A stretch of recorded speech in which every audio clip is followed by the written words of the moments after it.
दोस्तों नमस्कार, आदाब, सत श्री अकाल। उर्मिलेश ऑफिशियल के इस कार्यक्रम में आपका बहुत बहुत स्वागत है। मैं हूं उर्मिलेश। कर्नाटक में अंततः सब कुछ बहुत स्मूथ ढंग से हुआ, बिल्कुल सहज, बिल्कुल शांत, किसी भी तरह की कोई खटपट नहीं। मुख्यमंत्री सिद्धारमैया ने गवर्नर हाउस जाकर आज इस्तीफा दे दिया, गवर्नर के बगैर। गवर्नर साहब नहीं थे, सुना है कि इंदौर थे अपने इलाके में जहाँ के वो रहने वाले हैं, तो उनके सेक्रेटरी को दिया गया, जैसा जो संवैधानिक व्यवस्था भी है। पता चला कि गवर्नर साहब आने वाले हैं आज ही, तो उनका इस्तीफा आज स्वीकार हो जाएगा। अब अगले मुख्यमंत्री के रूप में डीके शिव कुमार कब शपथ ग्रहण करेंगे ये अभी अनाउंस नहीं किया गया। हो सकता है कि वो 2 तारीख को भी कर लें, हो सकता है वो उसके पहले कर लें, लेकिन 2 तारीख का नाम चल रहा है। मैं नहीं जानता कि 2 जून को होगा कि नहीं होगा, ये कंफर्मेशन बाकी है। लेकिन ये तय है कि डीके शिव कुमार अगले मुख्यमंत्री बन गए। आज सिद्धारमैया ने उनका न सिर्फ हाथ उठाया अपने हाथ में लेकर, बल्कि बहुत कुछ हुआ है, और ब्यौरे के साथ मैं 2-4 चीज़ें जरूर कह दूंगा। दोस्तों, ये बात सही है कि जिस तरह सिद्धारमैया को कांग्रेस आलाकमान ने सत्ता छोड़ने यानी मुख्यमंत्री पद से हटने का आदेश दिया, और सिद्धारमैया ने उसको पूरी वफादारी के साथ एक्सेप्ट किया, क्योंकि सिद्धारमैया को मालूम है कि जब वो मुख्यमंत्री बनाए गए थे पहली दफा, कांग्रेस अगर नहीं चाहा होता, कांग्रेस के नेतृत्व ने, तो वो कभी नहीं बन सकते थे मुख्यमंत्री। तो उनको ये दिमाग में था। इस दूसरी बार जब मुख्यमंत्री बने तो उनकी अपनी शक्ति भी थी और कांग्रेस का समर्थन भी था। तो कांग्रेस के केंद्रीय नेतृत्व को उन्होंने कभी नजरअंदाज नहीं। लेकिन सिद्धारमैया के मामले में एक अजीब धक्का सा लगा कर्नाटक के लोगों को, खासकर उन लोगों को जो अहिंदा जो समाज है। अहिंदा एक कंसेप्ट है, एक आप कह सकते हैं एक धारणा है, एक विचार है, और वो देवराज अरस के समय ही ये उभर कर आया था। इसमें अल्पसंख्यक समाज है, इसमें पिछड़ा समाज है, इसमें दलित आदिवासी समाज है। इन सभी समाजों यानी पूरे सबाल्टर्न समूहों को लेकर जो कर्नाटक में एक पूरी संरचना है, वो अहिंदा के रूप में संबोधित की जाती है। तो अहिंदा ग्रुप में निश्चित रूप से बहुत नाराजगी थी कि राहुल गांधी जैसे समझदार नेता के रहते हुए आखिर सिद्धारमैया को हटने का आदेश क्यों आलाकमान ने दिया। लेकिन कांग्रेस आलाकमान में तो आप जानते हैं केवल राहुल गांधी नहीं है, मल्लिकार्जुन खड़गे भी हैं, सोनिया गांधी भी हैं, और बहुत सारे लोग मानते हैं कि पर्दे के पीछे से प्रियंका गांधी भी हैं। बहुत सारे लोग, नेहरू गांधी परिवार प्लस कांग्रेस प्रेसिडेंट केसी वेणुगोपाल भी हैं, और जो जिसकी जहां से चल जाए। तो ऐसा कहा जाता है कि चूंकि भाई एक फैसला था कि 2.5 साल लोग राज करेंगे दोनों।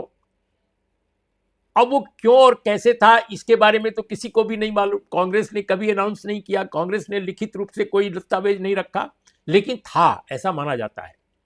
लेकिन वो तो छत्तीसगढ़ में भी था, लेकिन छत्तीसगढ़ में तो लागू नहीं हुआ।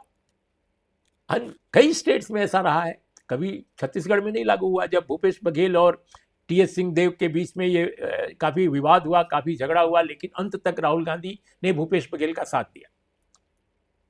और यह भी सही है कि कर्नाटक के 2023 के चुनाव को कांग्रेस ने अगर जीता तो उसमें सबसे बड़ी भूमिका सिद्धारमैया की थी, सबसे बड़ी। और उसके बाद कांग्रेस के नेतृत्व की थी। राहुल गांधी ने लगातार कैंपेन किया, जबरदस्त कैंपेन किया, वहां उसका भी निश्चित रूप से असर पड़ा। लेकिन सामाजिक आधार के हिसाब से सिद्धारमैया की सबसे बड़ी भूमिका थी। आज भी लोग जो डीके शिव कुमार के समर्थक हैं उनको प्यार करते हैं, उनका काफी सम्मान करते हैं। वो भी मानते हैं कि डीके शिव कुमार सिद्धारमैया की तरह संपूर्ण कर्नाटका के नेता नहीं है। वो बहुत बड़े नेता हैं, बड़े मैनेजर हैं, लेकिन वो बड़े जन नेता नहीं है। दूसरी बात कि उनका इलाका आमतौर पे जो वकलिंगा समाज है उसके आसपास यानी बेंगलुरु के आसपास का जो इलाका है उसमें 2-3 जिलों के बारे में कहा जाता है उनका प्रभाव ज्यादा है या वो प्रभावशाली नेता है। लेकिन जो सिद्धारमैया है, सिद्धारमैया पूरे कर्नाटक में शायद ही कोई इलाका हो जहां के वो नेता नहीं है, क्योंकि हर इलाके में अहिंदा सबसे बड़ा ग्रुप है, सबसे बड़ा ग्रुप है। लिंगायत और वोकलिंगा वहां की बहुत महत्वपूर्ण जातियां हैं, इसमें कोई दो राय नहीं, समाज है, सॉरी, और बहुत महत्वपूर्ण समाज है। लेकिन उसमें भी अलग अलग नेताओं का विभाजन है, अलग अलग। अब जैसे वोकलिंगा समाज में देवगौड़ा परिवार है, उनका भी है, और प्लस अपने डीके शिव कुमार का भी है। तो ये जो फैसला केंद्र ने किया, केंद्रीय राजनीति में आला कमान जिसको कहते हैं कांग्रेस की, उसने किया, उससे एक नाराजगी थी, इसमें कोई दो राय नहीं। लेकिन वो जो कड़वाहट केंद्रीय नेतृत्व के फैसले से उभरी, उसको आज डीके शिव कुमार ने और सिद्धारमैया ने बंगलुरु में बहा दिया। ये तो मैं कहूंगा कमाल मतलब किया इन दोनों नेताओं ने। जो कड़वाहट पैदा हो गई थी दिल्ली में, ऐसा लगा कि कहीं कोई समस्या तो नहीं आएगी, लेकिन बाद में पता चला, और इसका खुलासा भी सिद्धारमैया ने किया, कि दिल्ली में जब उनसे कहा गया छोड़ने को, नए नेतृत्व को रास्ता बनाने की बात की गई, तो उन्होंने तुरंत वहीं कहा कि यस, नो इश्यू, और मामला तय हो गया था। लेकिन जनता को तो नहीं मालूम था, आम लोगों को तो नहीं मालूम था, मीडिया को भी नहीं मालूम था। बहुत सारे कयास लग रहे थे कि नाराजगी हो सकती है, ये हो सकता है, वो हो सकता है। लेकिन आज सवेरे जब 10 बजे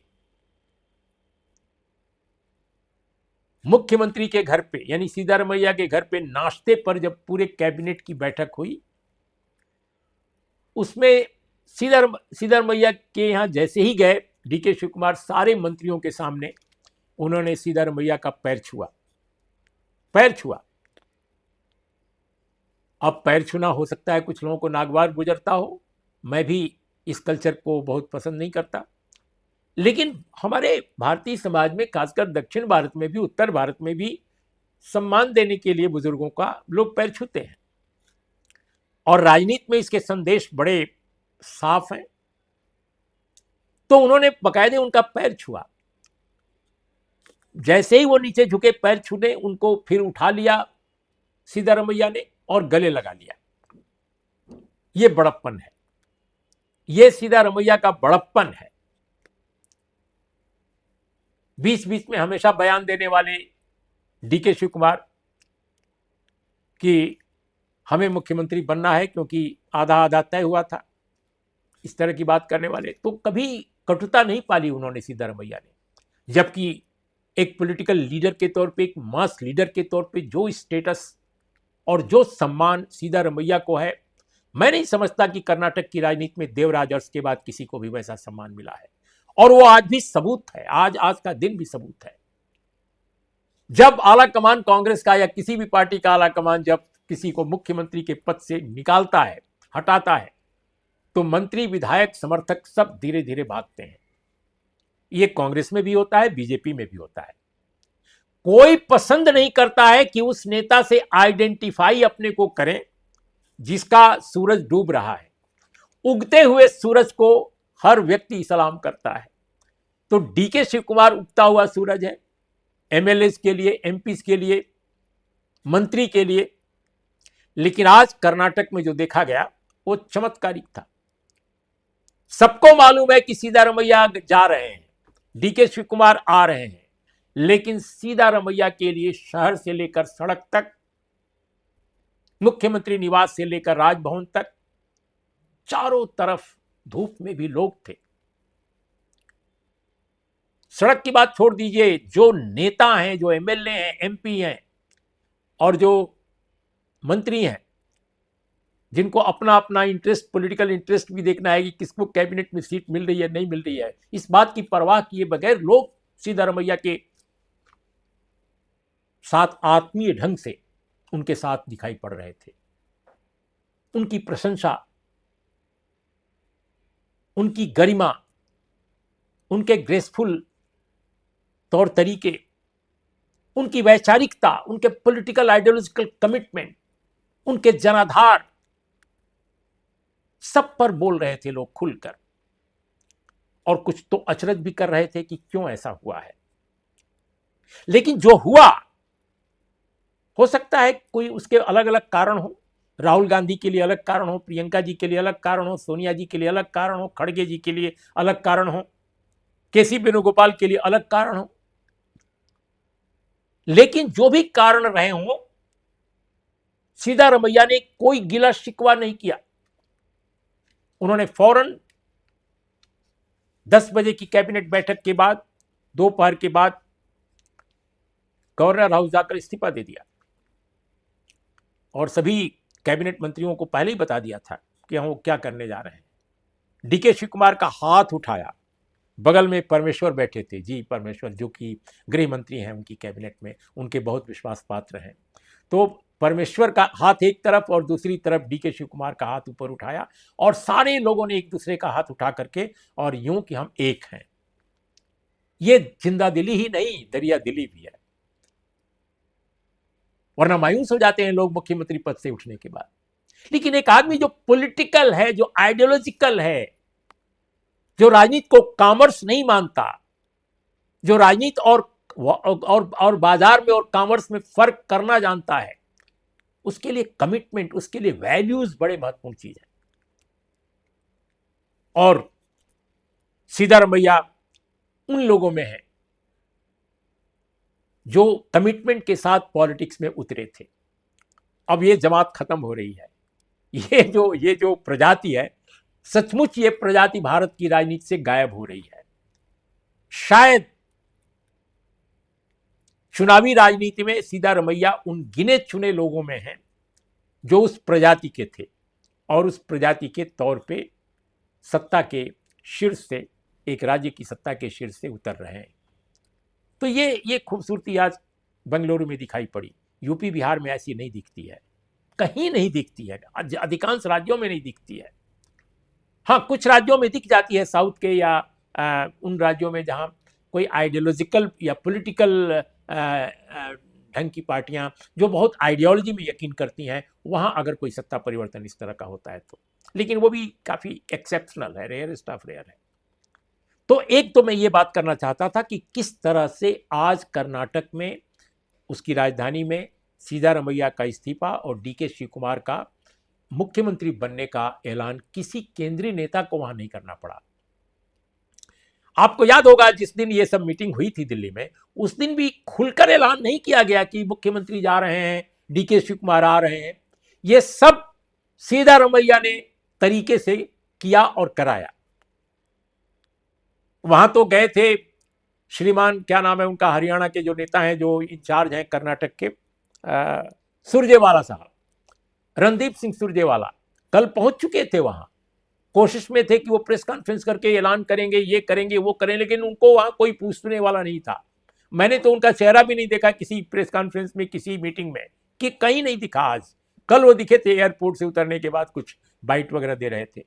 लेकिन श्रीमान सुरजेवाला जो इंचार्ज हैं कर्नाटक के कांग्रेस पार्टी के, उनको जहमत नहीं मोल लेनी पड़ी, वो दिखाई तक नहीं पड़े। कोई पूछने वाला नहीं था कि भाई आप आइए, केंद्रीय आला कमान के रिप्रेजेंटेटिव हैं, पर्यवेक्षक हैं, आप अनाउंस कीजिए। नथिंग। यह काम सिद्धारमैया ने स्वयं किया, और वो उसके आगे कौन कर सकता था? सबसे बेहतर वही था।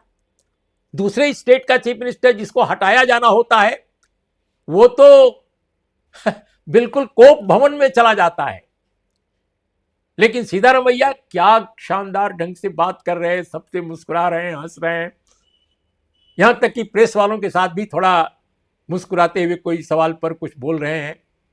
अब मैं तो सारी बात उनकी नहीं समझ पा रहा था क्योंकि वो कन्नड़ा में बोल रहे थे, लेकिन उनके अनुवाद जो बीच बीच में आ रहे थे वो मैं देख रहा था। तो दोस्तों, ये सब हुआ है।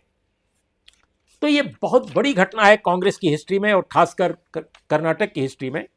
अब ये देखिए, जो उन्होंने कहा वो मैं आपको थोड़ा बताता हूं। वो क्या वो कह रहे हैं, उन्होंने कहा कि मैं एक राजनीतिक व्यक्ति हूं। ये अपने आखिरी प्रेस कॉन्फ्रेंस में मुख्यमंत्री के तौर पे, याद कीजिए, हिस्टोरिक प्रेस कॉन्फ्रेंस जो उन्होंने इस्तीफा देने के बाद किया, और वहां पर डीके शिव कुमार बैठे थे बगल में, कि मैं एक राजनीतिक व्यक्ति हूं। उन्होंने कहा उसमें, वोटर ही मेरा भगवान है, संविधान ही मेरा धर्म है। साथ में उन्होंने सोनिया जी का नाम लिया, राहुल जी का नाम लिया, खड़गे साहब का नाम लिया, और सभी लोगों का आभार व्यक्त किया जिन्होंने मुझे ये मौका दिया। फिर उन्होंने ये भी एक बताया कि 2006 में जब उन्होंने कांग्रेस ज्वाइन किया था देवगौड़ा की पार्टी से हटकर, तो उस वक्त प्रदेश कांग्रेस के अध्यक्ष मल्लिकार्जुन खड़गे ही थे। और फिर उन्होंने दिवंगत अहमद पटेल का भी नाम लिया कि कैसे इन सभी लोगों ने मिलकर उनको कांग्रेस में लाने की कोशिश की और फिर वो कांग्रेस में आए। दोस्तों, आपको याद होगा या नहीं, मैं आपको बताता हूं, सोनिया गांधी पार्टी की सर्वोच्च नेता, वह स्वयं कर्नाटक गई थी सीतारमैया को कांग्रेस पार्टी में ज्वाइन कराने। ऐसा रेयरेस्ट ऑफ रेयर आपको उदाहरण मिलेगा। कोई नेता चाहे जितना बड़ा भी हो, किसी अन्य पार्टी से आकर कांग्रेस ज्वाइन करता है तो दिल्ली के अकबर रोड पर, और आजकल इंदिरा भवन बन गया है, वहां जाकर वो प्रेस कॉन्फ्रेंस में जयराम रमेश जी के साथ या किसी और के साथ पेश होता है। अधिक से अधिक राहुल गांधी आ जाते हैं या कोई और आ जाता है, लेकिन रेयरेस्ट ऑफ रेयर केस में सोनिया गांधी ने 2006 में कर्नाटक जाकर सीतारमैया को ज्वाइन कराया था। वो स्वयं मौजूद थी। सोचिए। तो उन्होंने आभार व्यक्त किया और कहा कि मेरी जो विचारधारा है वो बुद्ध, वासवन्ना, गांधी और अंबेडकर की है। संविधान के प्रति, समता के प्रति, सामाजिक न्याय के प्रति मेरा जो कमिटमेंट है वो आजीवन मेरे साथ रहेगा। और फिर जो बात उन्होंने कही वो साफ कर दिया कि वो किसी पद के मोहताज नहीं है। केवल उन्होंने कहा कि देखिए, मैं जब तक जिंदा रहूंगा मैं बुद्ध, बसवाना और गांधी, अंबेडकर, ये इन आदर्शों पर चलूंगा। प्लस मैं हमेशा लड़ता रहूंगा किस चीज के लिए? सेकुलरिज्म के लिए, संविधान के लिए, समता के लिए, सामाजिक न्याय के लिए। ये मेरे विचार हैं। और आखिर में जो सवाल जो हुए तो उसमें उन्होंने कहा कि कांग्रेस नेतृत्व ने मुझे राज्यसभा में आने को कहा है, ये ऑप्शन दिया है। लेकिन मैं, अब सोचो दोस्तों कि राज्यसभा में पहुंचने के लिए बड़े से बड़े नेता कितने लालायित रहते हैं। तमन्ना रहती है नेताओं की राज्यसभा में पहुंच जाएं, खासकर जब किसी पद से हटते हैं या कोई पद नहीं रहता है। लेकिन एक आदमी जो मुख्यमंत्री रहा और जो एक राज्य का सबसे अधिक समय तक रहने वाला मुख्यमंत्री हो, 8 साल, उस मुख्यमंत्री से जब पूछा गया तो उन्होंने कहा कि मुझे मेरे आला कमान ने राज्यसभा का आमंत्रण दिया है कि मैं राज्यसभा में चुनाव लड़कर आ जाऊं और यहां पर हो जाएगा हमारा, लेकिन राज्यसभा में नहीं जाना चाहता। ये मैंने विनम्रतापूर्वक ये आमंत्रण, ये जो ऑफर है अपने नेताओं का, वो मैंने अस्वीकार किया है। मैं कन्नड़ा, यहीं कर्नाटक में रहकर मैं अपनी जनता के साथ रहना चाहता हूं। मैं राष्ट्रीय राजनीति में मेरी महत्वाकांक्षा नहीं है। कर्नाटक के लोगों की मैं सेवा के लिए आजीवन यहाँ रहूंगा, काम करूंगा, क्योंकि सामाजिक न्याय की, सेकुलरिज्म की लड़ाई बहुत इंपॉर्टेंट है। और यहाँ पर संविधान की रक्षा, सेकुलरिज्म की रक्षा की लड़ाई कर्नाटक में मैं अपने स्तर पर लड़ूंगा। मेरी पार्टी मेरे साथ है, मेरी जनता मेरे साथ है, जनता मेरा भगवान है, वोटर मेरा भगवान है। ये बात भी उन्होंने कही। और दोस्तों, ये कहकर उन्होंने बताया कि 2 साल उनका कार्यकाल अभी बाकी है एमएलए के रूप में, वो मौजूद रहेंगे। अब अंतिम बात जो मैं कहना चाहता हूं दोस्तों, अब जो शानदार अपने कार्यकाल का समापन करना था सीतारमैया को, वो उन्होंने कर दिखाया। अब आगे के रास्ते पर काम करना है केंद्र की नेतृत्व को, कांग्रेस के। कांग्रेस आला कमान को अब यह देखना चाहिए कि जो नई सरकार बनेगी शिव कुमार के अगुवाई में, उसमें कैसे समीकरण और संतुलन का ख्याल रखा जाए। सीतारमैया को न केवल महत्वपूर्ण सलाहकार के तौर पे कंसल्ट उनसे किया करना जरूरी होगा कर्नाटक के हक में और कांग्रेस के हक में, बल्कि जितने टॉप लीडरशिप, चाहे कांग्रेस, प्रदेश कांग्रेस का अध्यक्ष भी नया होना होगा इस बार, क्योंकि अब तक प्रदेश कांग्रेस अध्यक्ष शिव कुमार थे, अब प्रदेश कांग्रेस अध्यक्ष नया चुनना होगा। डिप्टी चीफ मिनिस्टर अगर बनते हैं तो वो चुनने होंगे। इसमें मैं समझता हूं कि सामाजिक समीकरणों का ख्याल रखा जाना चाहिए और किसी भी कीमत पर सीतारमैया जैसे एक towering political figure in Karnataka, उसको ठेस नहीं पहुंचनी चाहिए। उसको किसी तरह से मैं समझता हूं कि नाराज़ करने की कोशिश किसी भी कांग्रेसी हल्के द्वारा नहीं की जानी चाहिए। अब देखिए आगे होता है क्या। और अहिंदा समाज जो है वो बहुत आहत है, इसमें कोई दो राय नहीं है। एक इमोशनल होता है तो वो दिखाई भी पड़ा है सड़कों पर। तो अब हालांकि अभी गांव कस्बे हर जगह से कहानियां नहीं आ रही हैं, शहरों में दिखा, लेकिन मैं समझता हूं कि उनका रिप्रेजेंटेशन भी वाजिब होना चाहिए। तो इन शब्दों के साथ आज की चर्चा का समापन यही दोस्तों। नमस्कार, आदाब और सत श्री अकाल। और एक बात अपील कि आप सब्सक्राइबर बने, अगर नहीं आप तक आप बने, और दूसरों से भी कहिए कि हमारे चैनल के वे सब्सक्राइबर बने। तो नमस्कार।